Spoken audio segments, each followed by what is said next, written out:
Hello and welcome to another episode of Gig and Tell podcast. I'm Tash. I'm Phil. And today we're going to be having a bit of a rambly episode, just a little bit of a chat, aren't we?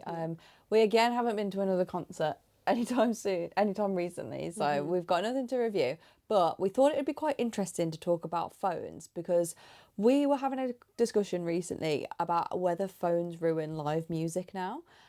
Because I feel like a lot of people have different opinions on this. Like it's a really split divide. So I thought it'd be an interesting thing to touch upon on the podcast and to hear your guys' opinions. Obviously leave your comments down below, but to just have a bit of a discussion about it and try and see it from different points of view. So that's what today's episode is going to be about. So strap in, we're going to have a bit of a rambly one. Yeah. What's new? Isn't that like the definition of a podcast? True. Just listen to people chat. Go off on tangents. Exactly. Yeah. So the we've got a list of prompts that we can go through for these episodes, and today's prompt that we've got is, are phones ruining live music? Mm-hmm. And I feel like there's multiple different topics to branch off that as well. Yeah. For sure. And it's quite a controversial one, I feel. Yeah, like I said, I think it's going to be really split. Like some people are really for it, some people are really against it. And I do think that a lot of it now is stemmed from people doing content creation. I think that the reason there wasn't loads of phones filming at concerts before is because social media wasn't a job. Like 10 years ago, I think 20 years ago. when you're looking that far back, phones couldn't get good enough footage. And you weren't allowed to take cameras in. You're still not allowed to take professional cameras in, like if it's one where you can remove the lens. Rosie did the once to a Vamps one. I Do you remember? don't think that was one that you could remove the lens. Oh, I it's just think, like there's certain specs of camera that you can't take in. So like I wouldn't be able to take that camera in. Okay. It would be turned away. Am I on? So like when like cameras weren't allowed in at all years ago. Yeah. And then there was the introduction of phones, and obviously they can't stop you taking your phone in, although some do now. But they couldn't stop you taking your phone in. I'm really sorry. I've got a really bad wedgie. I can't just sit without that phone on my ass. Yeah, so they couldn't take your phones off you at the time. So I guess it got to a point where it's a little bit more relaxed with the rules of what you could take in, but you still can't take anything too fancy. Yeah. I do think though that is why that people have said like, now I go to concerts and there's phones everywhere and I don't see what's changed. Like there's a sea of phones and I can't see past the sea of phones, which completely get. But I do 100% think it's because social media as a job on like TikTok and Instagram now has just boomed within the last 5 years. Like I think that obviously social media as a job, like YouTube, etc. I think that's been a job for probably more like 10, 15 years now. It was like 2010, 2011, 2012 that YouTube has started becoming a thing, but it wasn't like you were a social media influencer. I think that is a new job in itself over the last 5 years, 10 years, which is why it's got so bad now. And the way that the algorithms have changed, like you used to just see things that were what you'd subscribe to or things similar that were also really big. But now our phones listen to us. Well, it came back then from one person having a following. Followers meant a lot. Yeah, true. Back then, and they don't anymore. Each individual video will get completely... It's views. Like views, comments, interaction, rather than followers. It varies video by video rather than by creator. Yeah. Like, anyone can suddenly post a video now that gets millions of views. Anyone. I would be so interested. Like, you know, if one video goes viral and like their account generally doesn't get loads of views, if that one video goes viral, can they make money just from that one video? And how do you go about it? Like, how do you go about that? Each platform is different as to how they monetize. So do they reach out to you and say, listen, you're big, here's some money? Or do you have to set it up? There's different things have different requirements. So I know with YouTube it's like you have to have X amount of followers and X amount of videos, and there's different criteria. You have to. You couldn't be a one-hit wonder. Literally, as a one-hit wonder, you have to have a portfolio of evidence of work that you are not a robot. The account has to reach a certain criteria to be able to monetize. So I know that it's a good few thousand on TikTok followers that you have to have. So the money in it, and I bet that goes up all the time with how popular.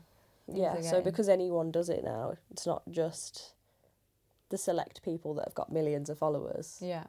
The criteria, like, you used to be able to just monetize your YouTube channel. Yeah. It didn't matter how many subscribers you had or anything. Whereas now you have to meet a certain criteria. Interesting. So even though back then with YouTube you could monetize your account, but obviously your videos there was different levels your video had to reach to get the money. Mm-hmm. But now your whole channel has to reach that criteria rather than just the videos. Interesting. So I do think it has, but I still think, like on TikTok especially, and like Reels and stuff, it varies so much video to video, and I think it's impacted as well the rush for Barricade. Yeah. Like, people don't want to be Barricade. Yeah. I have no interest in being there. I feel like it would be uncomfortable. I think that there's very few artists that I know enough songs to be confident that I'm on Barrier. Like, and also, not mainly that, but that I like to have a dance, a good time, turn to my friends, enjoy being there. Whereas when you are on front row, you're like squished to the bar. Yeah, you're squished against something that doesn't move. Like, when you're squashed in a crowd, other people still move around. Yeah. And you move with the crowd as well. Whereas when you're just on the front, I don't know, I don't think I'd find it comfortable, but people just want to post. Yeah. They just want to post that picture of their hand on the barricade, and they want to be able to get the front row content. Which is fair. It's fair, but I think, like, people's reasons have changed for why they're doing it. Okay. Like, it's not just because they want to be front row to see the band they love. This is what I'm saying. I think social media becoming a job and becoming, like, you can earn money from it, and it being such a big thing to show off what you're doing as well, even if you're not making money from it, just to show that you're doing these things. Just to want a post to go viral. Yeah, or to want... Like, even if they're not getting anything from it, people just want views. They want TikTok views. They want... Yeah. So obviously that was never a thing before, so the intent for that kind of thing wasn't there before, but... so if you were getting Barrier or whatever, it's because you just wanted to, like, you couldn't post it anywhere. You want to be front row, you want to see the band that you really like, and I don't know, I feel like it all used to just be about loving the music. And you think it's less so now, and it's more for show? Yeah, it's ulterior motives, I think, now. Okay. For a lot of people. Not for everyone, but for a lot of people. And I feel like the people that still have the original, like, that used to do it just for the music, that would still do it just for the music, are probably too old to even have the energy to do the queuing all day. Yeah. I must say, I think that I've fell victim to doing posts and stuff since starting this podcast. Like, we've always gone to concerts because we've loved concerts. That's the origin of where this podcast came from. Like, we've been going for years and years and years, since we were old enough to go, and since Dad was taking us or family members were taking us to concerts. Like, we've always gone to them because we love seeing live music, and we're so into music and bands and the whole culture around it, and that's where it all stemmed from. So back then, if I filmed anything on my phone, it was to take it back, and I'd show Mum and I'd show Nan all of the things we'd been to, and show them, like, my favourite songs and stuff from them. And that's the only time I'd really film. But like you say, back then in 2010, 2012, 2014, the camera quality was pretty like you, and the microphone as well. If you're in arenas and the microphone, and if you're in arenas, you can't even zoom to get a good zoom. Like, it just wasn't a thing. So, and even if you were close, you couldn't adjust the exposure or anything, so you'd just have, like, this white glare. Like, you couldn't actually see who it was. There'd just be like a white figure. Yeah. And then the microphone would just be crackles. Like, you couldn't hear. I remember watching videos back and going, I have no clue what they're playing there. Yeah. It's just yeah. But I think that's my point, is because it was like that, you'd try it once or twice and go, actually, you can't really hear anything, there's no point. We might as well just enjoy it and not film anything. And that's just how it was. Whereas now the cameras have improved so much. Social media is a job. Like us, for example, like I was saying before, before we started the podcast, I'd mainly film videos of us. But if we were super close to an artist that we loved, I would take videos for us to look back on and be like, look at how close we were to Brad, Austin, whoever it is from any bands that we love. Be like, oh my God, like, and to go back and again show family members, show people at work. They'd always say, like, at work, when we worked at Tesco, I'd go in and they'd say, how was your concert? Do you have any photos? I remember sitting there with one of my colleagues and showing her all the videos of Ross Lynch from the Drive Room when we went to see them, and I was like, oh my gosh, like, look at him. And she was like, I can't believe it, you were there. She looked through all my videos and stuff, and it was to share with people that weren't coming with me, to show them what I'd been doing, and like, it was genuinely from a care point of view, like, oh my gosh, look at this, like, it was amazing to look back on. The same reason you take a picture when you go to museums, but I don't know, when you take a picture when you go on holiday, so you can look back at the memories of what you've been doing and come back and show people, like, this was my holiday. It's the same kind of thing, in my opinion, and that's what I'd always do, and I'd just film snippets, not like the whole thing, because no one's going to sit there for hours watching through all of the footage, but I'd get like snippets or like videos of us dancing and having a good time for us to look back on and share with the people that we love. And that's kind of where it started from for me, when we started to get good phone qualities, like when we went to Barcelona for the Vamps and stuff. Like, I'd film that kind of thing because it's like, wow, I want to look back on this for the rest of my life. And then we've moved to doing the podcast, and I feel like because we do the podcast, I have an obligation to get snippets of what we're talking about. So then I upload them to our Instagram highlights so that you can go and, like, the viewers can go and watch what we're discussing and like get snippets and reference from what we're talking about if they want to. And then I feel that obligation to get a few more clips of the artist, whereas I wouldn't before. And I mean, we've just started a podcast. We're not by any means, like, we haven't got a following. We're not big by any means. But even I fall victim then to being like, I want to get this content to post to relate to the podcast, because we're so passionate about music and concerts, which is why we started it in the first place. So I don't think, all of this was roundabout to say, I don't think that everyone that's just filming for content isn't because they don't have a care for it.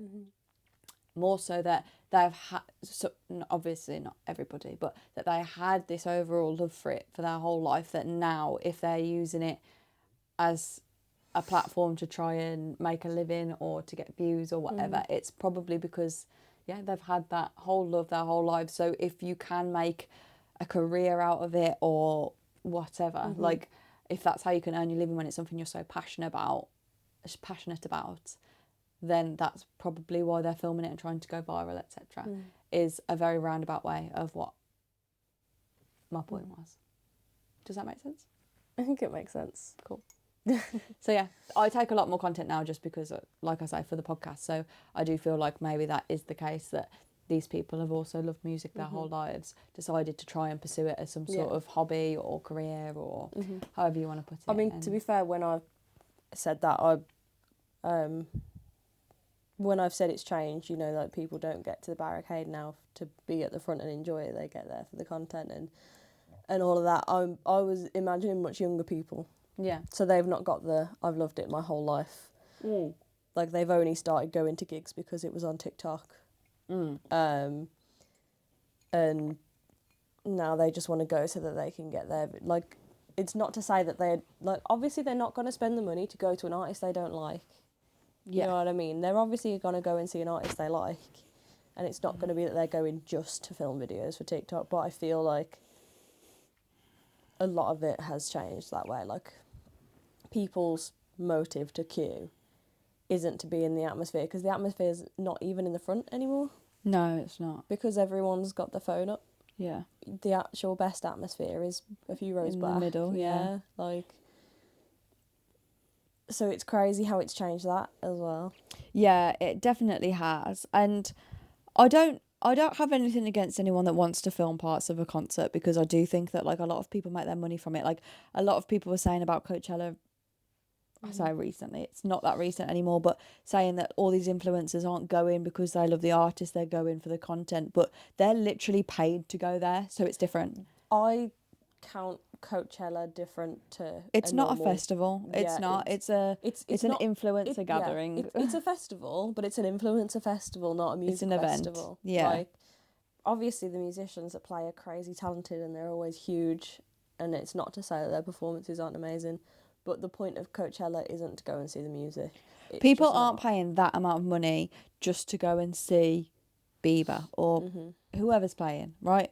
They're paying that music because they're paying that music. They're paying that money. They're not even paying that money. They're getting paid to go there mainly. Yeah. And then they're spending all this money on the ridiculous priced food and caviar and chips and whatever they're doing. Like, and it is something completely different. And that is purely for posting on social media. Like, it's to say, I've been to Coachella, come with me to Coachella, here's my outfit for Coachella, look at who I saw at Coachella. That is the point of the festival now. It's not... Yeah. It's not like... Which I believe it started as... I'm sure that I've heard somewhere that Coachella started as an accessible, affordable music event. Like, that's why Coachella started. Like, I'm sure the guy was like, we want to make this festival accessible, and it began as an anti-establishment desert concert in 1993 when the rock band Pearl Jam boycotted Ticketmaster and booked the Empire Polo Club in Indio, California. This successful event proved the remote location could host massive crowds, inspiring promoters Golden Voice to officially launch the first festival in October 1999. I didn't know it was that old. 99 for Coachella. No idea. The name Coachella famously began as a clerical typo. Original developers intended to name it Conchilla, Conchilla, Spanish for little shell, based on local fossils, but it was misspelled as Coachella on early promotional prospectuses. That. Who lets you read out these things? I agree. Maybe you should do all of that yourself. So yeah, Coachella is a mistake of a name. How funny is that? And now it's so widely known. One of the biggest ones, yeah. I didn't know it started as an indie rock festival, guys. What? Didn't they all? Yeah, I guess so. Look at Reading and Leeds now. Yeah, I guess that was a rock festival. I know. I've said for years I want to go to Reading, and now every time I see the lineup, I'm like, I don't want to go to Reading anymore. No. I know. But yeah, I don't think you could enjoy Coachella not as an influencer, because like you'd be in the background of so many people's videos. I just think if you weren't there to be in videos, you would hate it. Yeah. Oh yeah. It's what it's turned into, isn't it? I think over the years, and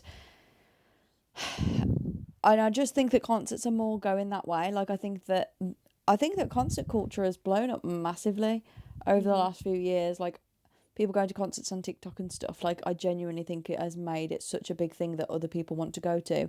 I think that especially since Beyonce, I don't know what was fed to everyone when Beyonce started touring, but I think that every influencer in this under the sun went to see Beyonce with their cowboy hats when Beyonce was touring, and I think since then it's been a massive thing on social media to go and see these big artists. I have very mixed feelings on it, because I feel like a large part of it has been TikTok. Like TikTok, I feel like exposed the younger generations to live music, and I have real mixed feelings about it, because in one respect I feel like live music was dying. Like everything happened in COVID, obviously like venues were shutting down left, right and centre because they couldn't open. People were too scared to go out in the crowds, and you know, there was a lot going on where it was starting to feel like we're not going to have live music soon. Okay. And then TikTok brought this like resurgence in. Yeah. Of people going back to live shows and stuff, and younger people going, oh, that looks fun. That's the cool thing. It's the cool thing to do now. Yeah, I agree. So I have real mixed feelings about it, because while it did, I do think TikTok helped to save like live music. Yeah. I also think people came into it underprepared. Yeah. People that had never been to shows before. I've said it before, the crowd etiquette. Yeah. Now I really hate the way that it's gone. In terms of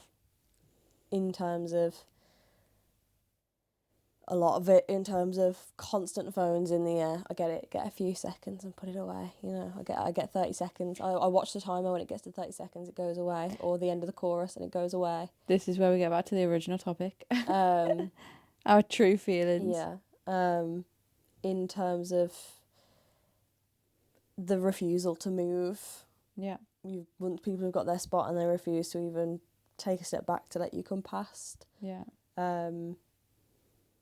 I feel like the shoving has gotten worse. People are trying to shove through, and they don't just like say excuse me and walk past you. They really annoyingly slowly budge around you. Yeah. Or sometimes stop right in the middle. Yeah. And it's like, what? You can see me talking to like Harrison or you or whatever, and they'll stop like right in between, and I'm like, well, you can't stay there, because you can see I'm clearly with the people that you've just like split me up from. Yeah. Whereas like before, it might happen occasionally, you'd get split from your group, but when someone realised, they'd be like, oh, sorry, like, do you want to come through? You know what I mean? Like, I've had that happen before, where they've realised that we've, like, one of us keeps turning around because we've lost the other one, and they would help you get back to each other. Yeah. And I feel like now it's like the opposite, like they don't care. Yeah. And there's so much like, what's the word? Like privilege. Like, yeah. There's so much like, there's so many like arguments I feel in the crowd about like when someone does come in front of you and they're taller,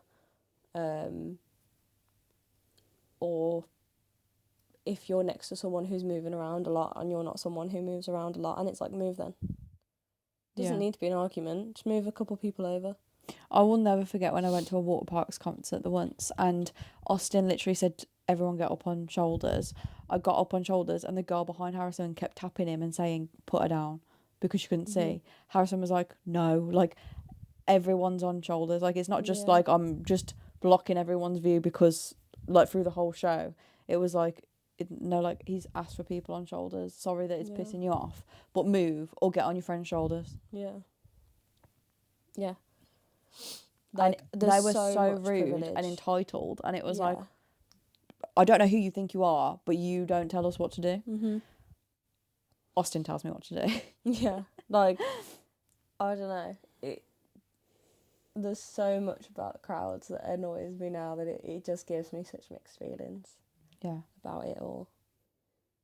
And like there was one show that I went to recently, and there was a group of people in front of us. Every time someone in their group went to the toilet, the whole time they were like, you know, when people write things on their phone screen on like Snapchat or whatever, and then they hold it up to the eyes, but instead of that, every time someone in their group left to go to the toilet to get a drink, they would write the name on the phone screen and stand like this the whole time. But there's like a group of like 4 or 5 of them, and then like if it had been a while, they'd just start shouting the name, and it was like they couldn't see them and were trying to get their attention. What strange and I was just like, is no one capable of, like, what I do if I need to leave the group is I will look to the side and go, okay, well, that's block 2 there, that's the block 2 sign in the seats up there. I need to go to there and then across. And then work your way in, and you'll find them eventually.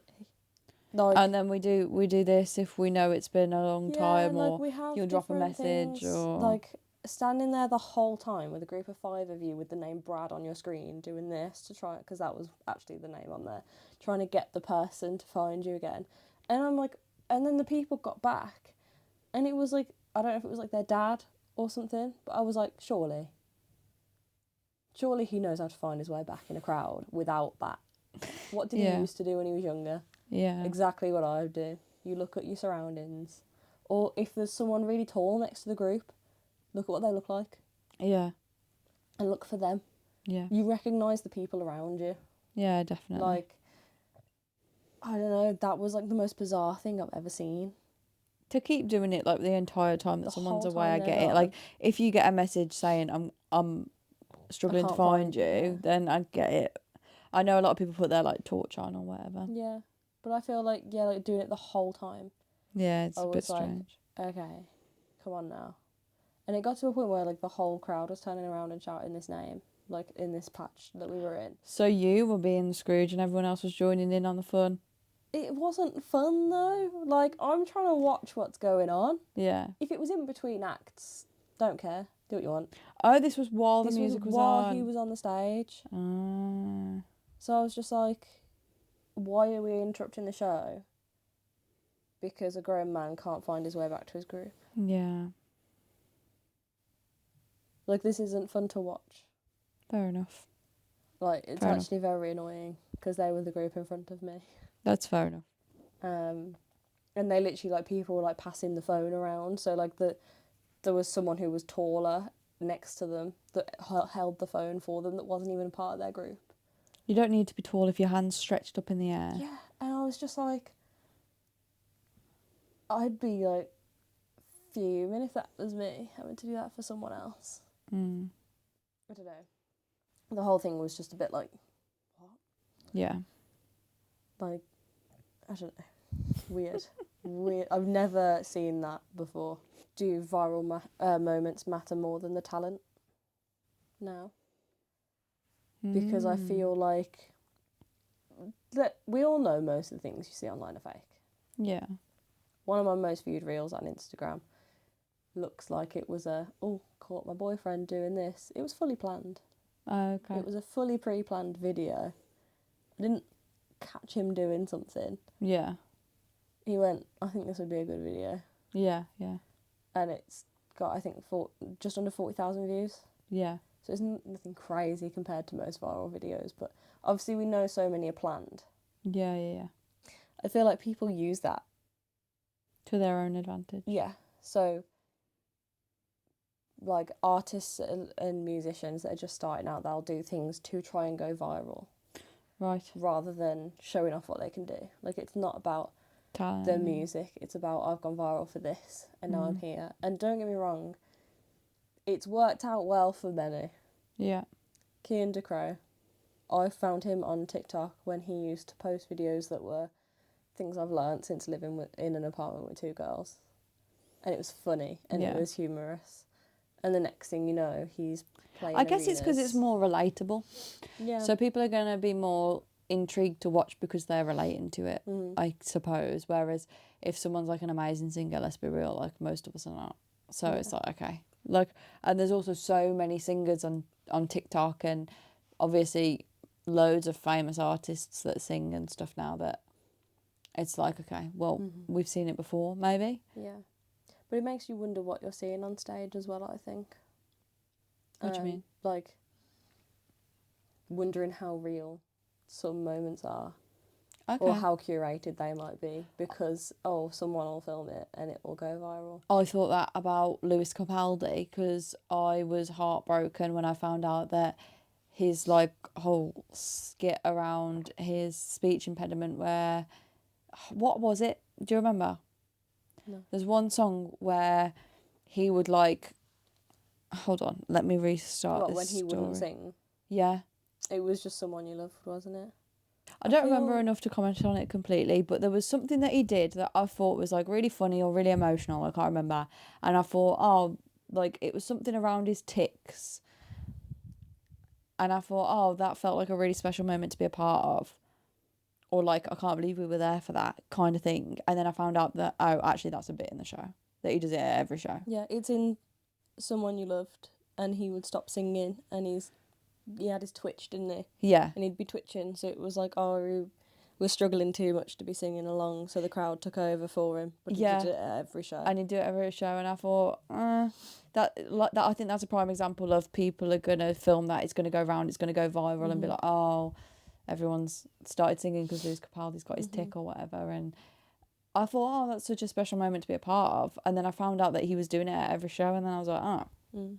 But it makes you wonder, doesn't it? Because it could have been that it happened once. And then they were like, oh, that went...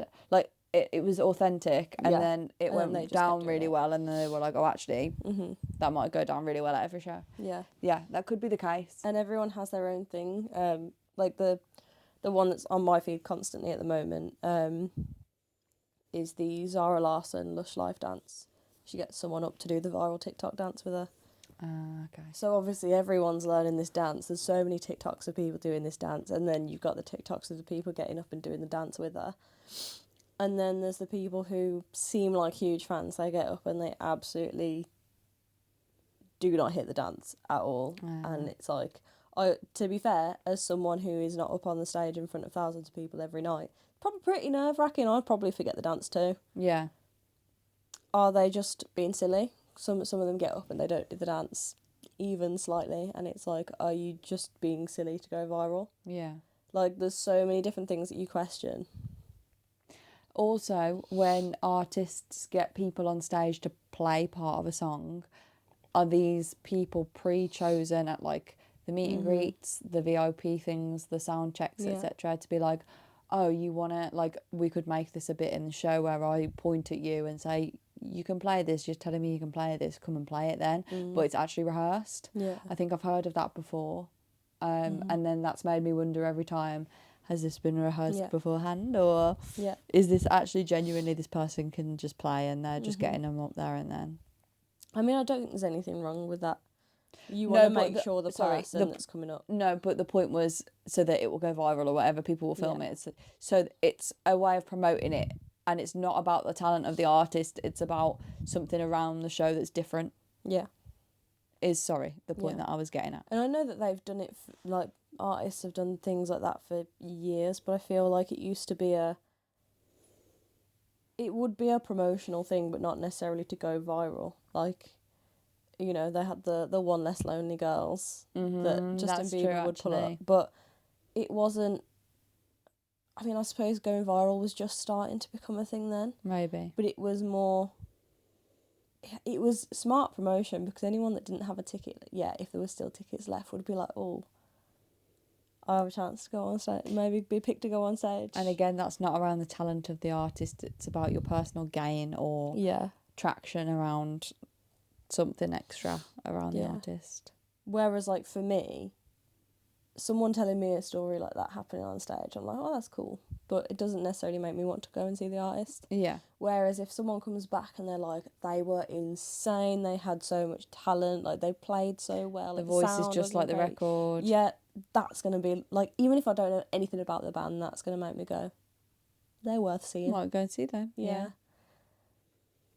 So it's crazy to me that people go for the viral moments, where I'm like, what's really going to sell me isn't... Like, the Coldplay, the guy that hid from the Kiss cam. Hilarious moment. It's gone viral. It's not made me want to go see Coldplay. No. But it has made other... Like, they've made it a thing now, haven't they? Like... Because then they carried on doing it at Coldplay, and then people were taking the piss and skitting it, and then they were getting viral from the accidental one that accidentally went viral of people taking the piss out of it. Yeah.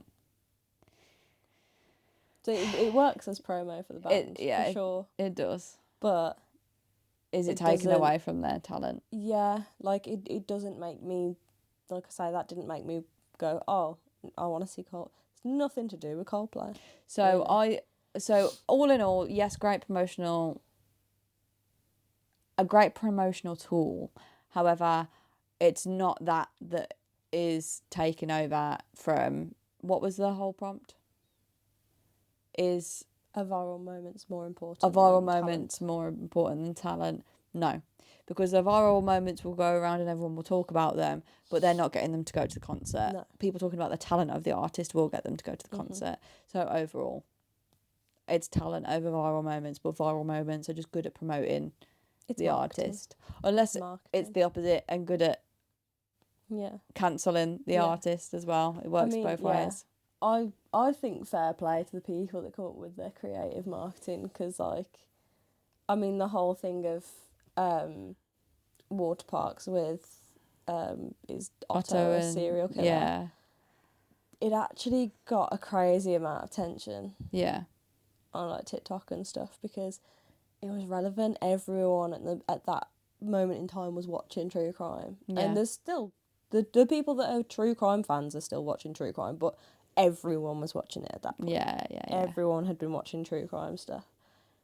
So it was like really relevant. And very smart. Very tactical, very smart. Yeah. So, I mean, fair play for the creativity. Agree. And to conclude my overall opinion on it all, I don't think that phones are ruining the concert experience. I don't think that they're a bad thing. I just think that you don't need to film the whole show if you go in. I think that if you want to film bits for your social media, etc., then great.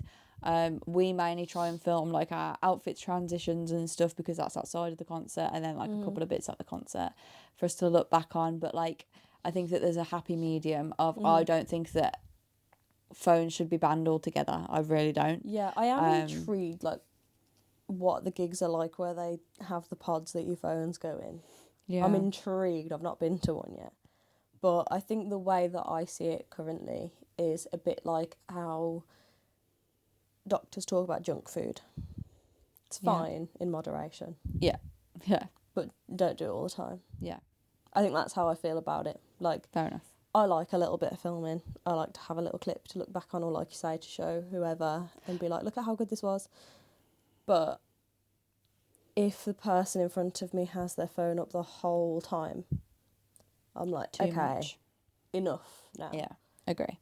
And it can ruin it if you're doing it the whole time. So I do understand if you are someone that doesn't like filming at all, that even just someone filming for 30 seconds might be annoying, because you're like, I'm literally here to watch the show and have a good time, not to watch your phone.